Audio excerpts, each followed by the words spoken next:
Big to have. You're gonna tell me. Damn, that is a long.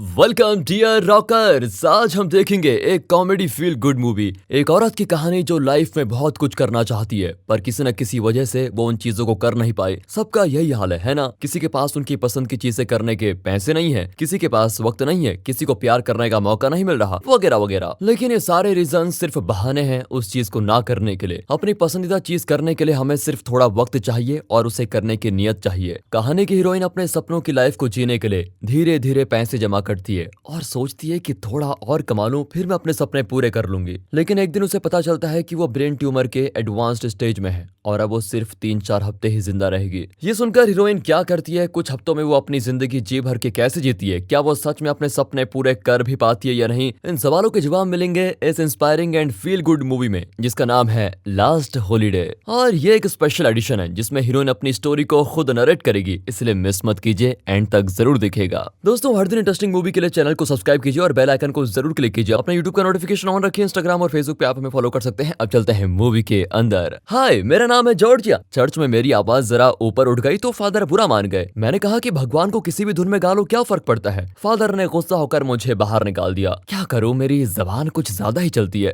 खैर, मैं अपना introduction देती हूँ। मैं एक डिपार्टमेंटल स्टोर के कुकवेयर सेक्शन में सेल्स वुमेन हूँ। मेरे बड़े बड़े लक्ष्य नहीं है, सिर्फ कुछ सपने हैं। दिल है छोटा सा और छोटी सी आशा। आप इतना शौक क्यों हो रहे हैं? इस बड़े शरीर में भी छोटा सा प्यारा सा दिल है। और हाँ, सिंगल आदमियों को बता दूं कि मैं भी सिंगल हूँ। और ये है मेरा डिस्काउंट कूपन जिसका मैं भरपूर फायदा उठाती हूँ। और ये है मेरा घर और ये मेरी कार। और ये है मेरे पड़ोस का नटखट लड़का जो मेरी कार का सिक्योरिटी है। मतलब ये देखता रहता है कि कोई मेरी कार पर खरोंच ना कर दे। कुकिंग मेरी हॉबी है और मैं अपने फेवरेट शेफ एमरल्ड की सारी डिशेस बनाती हूँ और सारे डिशेस इस नटखट को खिलाती हूँ। आपने क्या सोचा, कार की रखवाली करने के पैसे दूंगी? बिल्कुल नहीं, इसे पेट भर खाना देती हूँ। इस वजह से तो इसकी माँ ने इसका खाना बंद ही कर दिया और मैं अपने डिशेस की फोटोज इस सीक्रेट डायरी में चिपका लेती हूँ। लेकिन एक दिन इस नटखट ने मेरी डायरी छुप कर देख ली। मुझे बताना पड़ा कि ये मेरे छोटे छोटे सपने हैं लेकिन शायद पूरे कभी नहीं होंगे, पर फिर भी मैं इन्हें देखकर खुश हो लेती हूँ। वो पूछता है कि ये अंकल कौन है दीदी? बेटा, मारूंगी तुझे अगर अंकल कहा तो। अरे, वो मेरा ड्रीम बॉय है और मेरे साथ ही काम करता है। पर मैंने उसे अपने दिल की बात कभी नहीं बताई। क्या दीदी, कब तक तुम अकेली कॉफी पीती रहोगी? अगर मुझे कोई लड़की पसंद आती तो मैं तो तुरंत प्रपोज कर देता।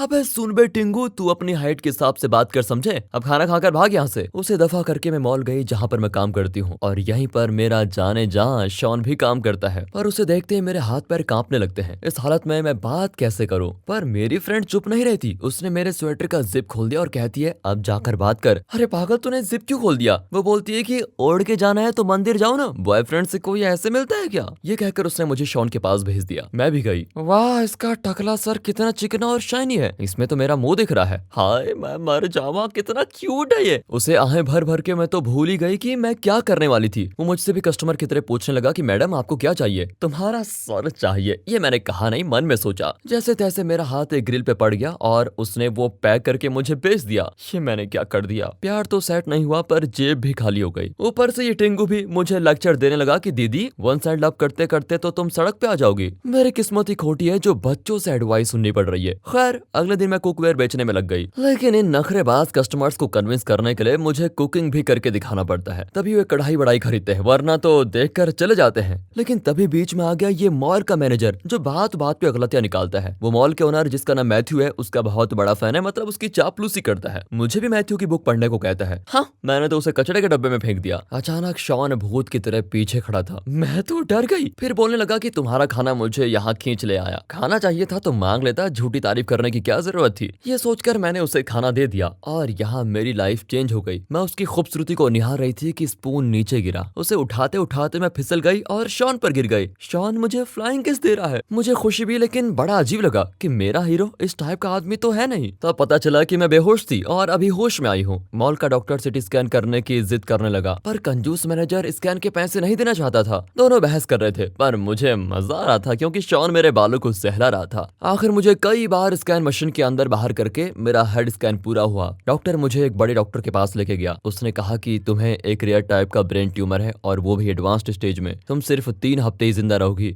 ये क्या मजाक है, 3 हफ्ते का मैं क्या अचार डालूंगी? कोई ऑपरेशन कीजिए और मुझे बचाइए। लेकिन ऑपरेशन का कॉस्ट सुनकर मुझे मरना आसान लगा, क्योंकि ऑपरेशन के लिए $3,50,000 लगेंगे। मैं घर आकर खूब रोई। अब मेरे सपनों का क्या होगा? मैं ये डिशेस बनाना चाहती थी, शेफ एमिल से मिलना चाहती थी, दुनिया घूमना चाहती थी, पर 3 हफ्तों में मैं क्या कर पाऊंगी? दिल का बोझ हल्का करने के लिए मैंने अपनी बहन को फोन किया, पर वो कहती है कि कुछ दिन मेरे बच्चों की देखभाल करने के लिए आ जाओ। मैंने गुस्से में ही फोन काट दिया। अगले दिन मैंने ठान लिया कि आज से रोना धोना बंद। मैं सीधे मैनेजर के कैबिन में घुसी, पर वो मुझसे बात करने को तैयार नहीं था और अपने फोन पे लगा हुआ था। मैंने अपने चप्पल से उसके फोन को कपड़े की तरह धो दिया। फिर वो मैथ्यू की सीडी दिखाने लगा कि इसे देखोगी तो तुम्हारी लाइफ ही बदल जाएगी। मैंने सीडी को पापड़ की तरह तोड़ दिया। फिर मैं चिल्लाई कि जब देखो मैथ्यू मैथ्यू मैथ्यू रटते रहते हो, उसे घर ले जाओ और पूजा करो उसकी, मुझे मत सुनाओ, समझे? मैं यहाँ ये कहने आई हूँ कि मैं नौकरी छोड़कर जा रही हूँ। ये सुनकर वो घबरा गया कि प्लीज ऐसा मत करो, तुम्हारी वजह से कुकिंग आइटम्स बहुत अच्छे बिक रहे हैं। वाह, जब वर्कर्स नौकरी करते हैं तब तो तुम कुछ नहीं कहते, हमारा खून चूस चूस कर पैसा कमाते हो, पर जब नौकरी छोड़ते हैं तो तब तुम्हें याद आता है कि हम कितने इंपॉर्टेंट है। मैं कुछ नहीं सुनने वाली और नौकरी छोड़कर जा रही हूँ, समझे? मेरा सेटलमेंट चेक तैयार रखो। बिल्कुल अभी। ये कहकर मैं बाहर आ गई। तब शॉन मेरे पीछे आकर मुझे मूवी के लिए बुलाने लगा।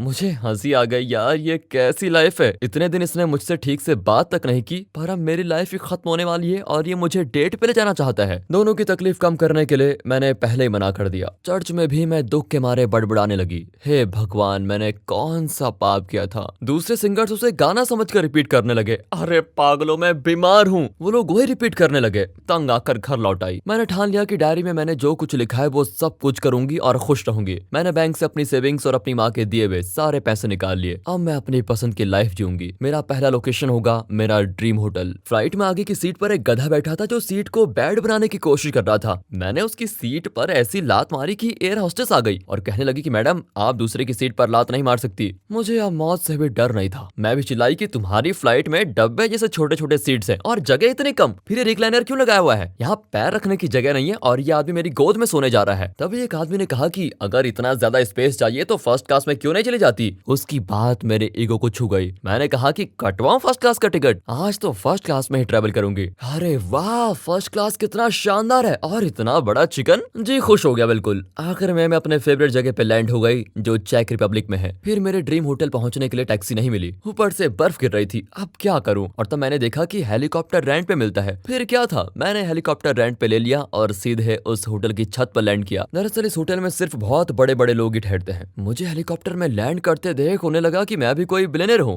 इतना शानदार होटल देखकर मेरा तो मुंह बंद ही नहीं हो रहा था। तभी होटल का एक आदमी कहने लगा कि पिछले हफ्ते सेनेटर यहाँ आए थे, उन्होंने बताया था कि आप उनकी फ्रेंड है। मेयर ने भी आपका जिक्र किया था। रिसेप्शनिस्ट पूछने लगी कि मैडम, आप तो 2 दिन बाद आने वाली थी, आज अचानक? एक्चुअली मेरी ड्रेस की मैचिंग कार नहीं मिली, इसलिए सोचा कि 2 दिन पहले हेलीकॉप्टर से आ जाऊं। वैसे मेरे पास वेस्ट करने को टाइम नहीं है, मुझे अभी के अभी एक कमरा चाहिए। मैडम, इस वक्त तो सिर्फ प्रेसिडेंशियल सूट ही खाली है, एक दिन के $5,000 लगेंगे।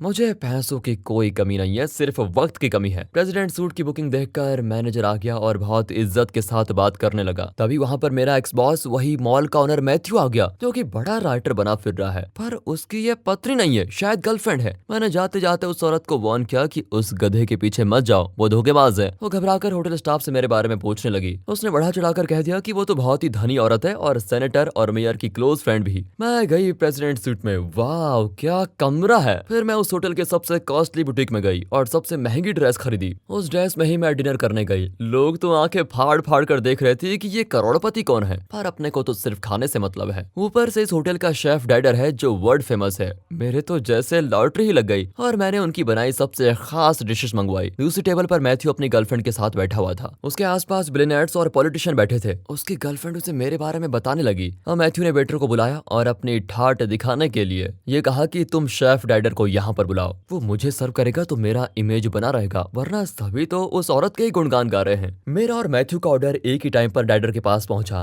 डाइडर ने मैथ्यू का ऑर्डर देखा तो उसने पेपर पर थूक दिया कि ये भी कोई ऑर्डर है। चीनी नहीं चाहिए, नमक नहीं चाहिए, स्पाइस नहीं चाहिए, चीजें नहीं चाहिए, तो चाहिए क्या?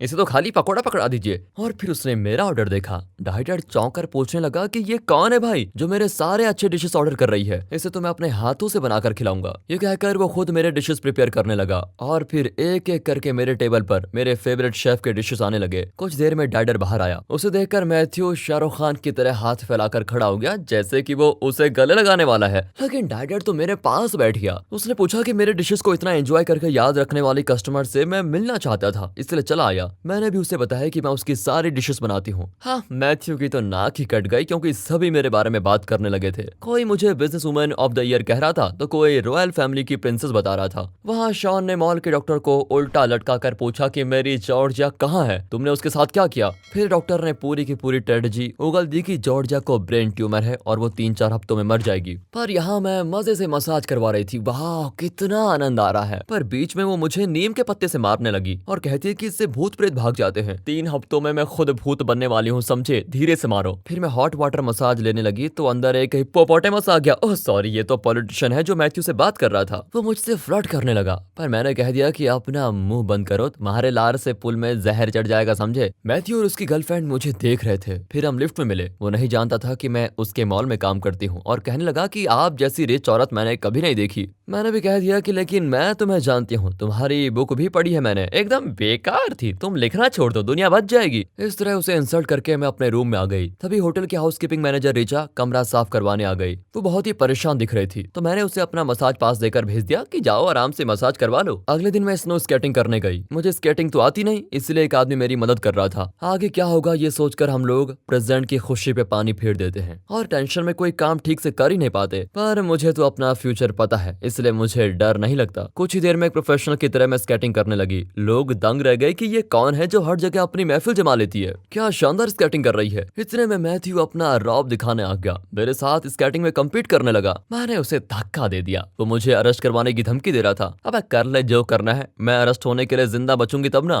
ये कहकर मैं अपनी धुन में स्केट करने लगी। सभी ताली बजाकर मुझे अप्रिशिएट कर रहे थे। मैथ्यू को और गुस्सा आ गया। हाँ, मेरी समझ में नहीं आता कि ये करोड़पति मेरे लेवल पे क्यों उतर आया। खैर मैं फिर मसाज करवाने गई। तभी पास के कमरे से किसी की आवाज आई। अरे ये तो मैथ्यू की गर्लफ्रेंड डायना है। वो मसाज थेरेपिस्ट पर चिल्ला रही थी कि तुमने मेरी गर्दन तोड़ दी। पर मुझे देखते ही उसकी बोलती हो गई बंद। मैंने कहा कि ये मसाज थेरेपिस्ट तुम्हारी मदद कर रही है और तुम इस पर चिल्ला रही हो, अभी माफी मांगो। अभी उसने भी माफी मांगी। फिर मैंने डायना को समझाया कि वर्कर्स पर चिल्लाने के बजाय उस गधे पे चिल्लाओ जो तुम्हारा फायदा उठा रहा है। तुम्हारी गर्दन इनकी वजह से नहीं टूटी, बल्कि उस गधे मैथ्यू के आगे सर झुकाते रहने से टूटी है। इसलिए अभी जाओ और मैथ्यू पर भरोसा मत करो, वैसे भी वो शादीशुदा है। अब इस होटल के गेस्ट ही नहीं बल्कि सारे स्टाफ भी मुझे बहुत इंप्रेसिव तरीके से देखने लगे और मेरी फैन फॉलोइंग बढ़ती गई। फिर डायना मेरे पास आई और कहने लगी कि मैं मैथ्यू के साथ रहना नहीं चाहती, पर क्या करूं, वो मेरा बॉस है। अगर उसका कहना नहीं माना तो नौकरी से निकाल देगा। देख बहना, इस दुनिया में नौकरियों की कमी तो है नहीं। हाँ, पैसे थोड़े कम मिलेंगे लेकिन फिर भी इज्जत से रोटी खा पाओगी। तुम खुद का कुछ करो तभी लाइफ में खुश रह पाओगी। वो खिलखिलाकर हंसने लगी कि हाँ आप ठीक कहती है। वहाँ मेरा डार्लिंग टेडजी किंग बना बैठा है, पर उस नटखट बच्चे ने मेरी सीक्रेट डायरी उसको दिखा दी जिसमें मैंने अपने फोटो के साथ शॉन का फोटोशॉप करवा के रखा हुआ था। उस टिंगू ने ये भी बता दिया कि जॉर्जिया इस डायरी में लिखी चीजें करना चाहती थी। वो शायद उसके ड्रीम होटल गई होगी। यहाँ मैथ्यू के सारे सपोर्टर्स सब मेरे आगे पीछे घूमने लगे। शेफ डैडर भी मेरा फैन हो गया। अगर इन्हें पता चल गया कि मैं असल में कौन हूँ तो सब दूर भागने लग जाएंगे। इतने में मैथ्यू आ गया। थोड़ा चिड़चिड़ा लग रहा था। उसे जलाने के लिए मैंने कहा कि कल मैं बेस जंप करने वाली हूँ। ये सुनकर मैथ्यू भी मेरे साथ कम्पीट करना चाहता था। दरअसल ये किसी तरह मुझे हराकर मुझे सबके सामने नीचा दिखाना चाहता है, पर मुझे इसकी कोई फिक्र नहीं है। अगले दिन हम बेस जंप करने के लिए तैयार हुए और एक बड़े डैम जैसी जगह के ऊपर खड़े हो गए। इंस्ट्रक्टर ने फिर हमें वार्न किया कि अभी भी वक्त है, अभी भी ध्यान से सुन लो, कॉस्ट्यूम उतार कर अपने रास्ते जा सकते हो, इसमें जान भी जा सकती है। मैं तो बिंदास खड़ी थी, पर लगता है मैथ्यू कॉस्ट्यूम के अंदर सूसू करने वाला है। उसकी टेंशन उसके चेहरे पे दिख रही थी। फिर मैंने नीचे देखा तो जरा चक्कर आने लगा, पर हिम्मत करके मैं कूद पड़ी। एकदम शानदार लैंडिंग हुई और सभी क्लैप करने लगे। मेरा तो हो गया, अब पता नहीं मैथ्यू को कौन सा भगवान बचाएगा। वो इंस्ट्रक्टर को पकड़कर लटकने लगा। सभी उसकी वीडियो बनाकर हंस रहे थे कि ये बेमतलब मुसीबत में पड़ गया है। अब होटल में सिर्फ मेरी ही चर्चा होने लगी, पर रिचा को शक होने लगा कि शायद मैं अमीर नहीं हूँ, फ्रॉड हूँ। मैथ्यू ने उससे दोस्ती कर ली थी और और उसको एक तगड़ी रकम देकर मेरे बारे में पता लगाने को कहा। पर मैं तो मजे से डैडर के साथ मार्केट में घूम रही थी। मैंने डैडर से कहा कि मैं एक दिन आपके साथ कुकिंग करना चाहती हूँ। वो तो एकदम खुश हो गया कि ये तो मेरी खुशकिस्मती है। सब कुछ बहुत ही अच्छा चल रहा था। फिर भी मुझे कभी कभी अपनी उदासी का एहसास होता रहता था कि ये सब कुछ जल्दी खत्म हो जाएगा। जब मैं होटल लौटी तो सब मुझे रात को कैसीनो चलने के लिए कह रहे थे। मैं तो बहुत थकी हुई थी, लेकिन उनकी जिद सुनकर मुझे मानना पड़ा। फिर रूम में आकर मैंने अपनी बहन को एक लेटर लिखा कि इस दुनिया में उसके अलावा मेरा कोई नहीं है। डियर सिस्टर, जब तुम्हें लेटर मिलेगा तो मैं इस दुनिया में नहीं रहूंगी। मैं अपने लिए जीने के बजाय सपनों में जीती रही। मुझे लगा कि एक दिन मुझे मेरी मन चाही जिंदगी मिलेगी। उस एक दिन के सपने को लेकर मैं भाग दौड़ करती रही और एक बॉक्स के अंदर जीने लगी। पर अब सब कुछ खत्म हो चुका है, इसलिए मेरे मरने के बाद मुझे बॉक्स में बंद मत करना, बल्कि मुझे जला देना ताकि मैं मरने के बाद भी उठ सकूं। इस तरह लेटर लिखकर मैं बैठी रही और बहुत अकेली फील करती रही। लेकिन मैं नहीं जानती थी कि मेरा डार्लिंग मेरी तलाश में चेक रिपब्लिक आ रहा है। रात को कैसीनो में ना चाहते हुए भी मैं बार बार जीतती रही। हद से ज्यादा जीतकर मैं बोर हो गई और मैंने अपने जीते हुए पैसे मांगे। ये क्या, मैं 10 मिलियन डॉलर जीती हूँ। तब मुझे लगा कि पैसों के पीछे भागने से पैसे नहीं मिलते, जब मिलने होते हैं तभी मिल जाते हैं। पर पैसों के पीछे भागते भागते जो वक्त हाथ से निकल जाता है वो कभी वापस नहीं मिलता। चलो भाइयों, आज तो बहुत कमा लिया, कहीं अच्छा ऑर्केस्ट्रा है तो बताओ। फिर वो लोग मुझे एक अच्छा ऑर्केस्ट्रा में लेके गए। पर यहाँ रीचा ने मेरा कमरा चेक किया और उसे मेरी असलियत पता चल गई। उसने मेरा लेटर भी पढ़ लिया जो मैंने अपनी बहन के लिए लिखा था। यहाँ पॉलिटिशियन मुझे इम्प्रेस करने की कोशिश कर रहा था, तो मैंने कहा कि लोगों ने आपको वोट देकर इस पोजीशन पर बैठाया है। अगर आप मुझे इम्प्रेस करना ही चाहते हैं तो आम लोगों के लिए कुछ कीजिए। मैथ्यू की खातिरदारी करना बंद कीजिए। वो सिर्फ एक बिजनेसमैन है जो अपने अलावा किसी और की भलाई के बारे में कभी सोच ही नहीं सकता। उसका दिमाग ठिकाने लगाकर मैं कमरे में आई तो रीचा बड़े प्यार से पूछने लगी कि खाना लाऊं, पानी लाऊं, एटसेट्रा एटसेट्रा। तब मुझे पता चल गया था कि उसने मेरा लेटर पढ़ा है और वो मेरे ब्रेन ट्यूमर के बारे में सब कुछ जान चुकी है। पर मुझे उसका सैड सॉन्ग अच्छा नहीं लगा। वो बड़ी शर्मिंदा थी कि उसने मेरे बारे में बहुत बुरा सोचा था। ऐसा कुछ नहीं है बहन, मुझे तुम पर गुस्सा नहीं आया क्योंकि तुम मेरी ही तरह कई साल से काम कर रही हो।